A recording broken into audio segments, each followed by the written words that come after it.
तबलीग वाले क्या बोलते हैं? हर घर में तालीम हो, हर घर में क्या होना? तालीम होना। मर्द भी उसमें बैठे, औरत भी उसमें बैठे, माँ भी बैठे, बच्चा भी बैठे, सब बैठे, फजाइल की तालीम हो, ताकि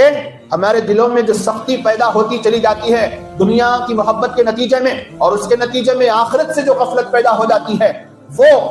दीनी आमाल के फजाइल सुन सुनकर खत्म होती चली जाए और आदमी अमल पर पड़ जाए। हज़रत मौलाना इलियास जी रहमतुल्लाह अलैह ने ये जो बात लाजिम की,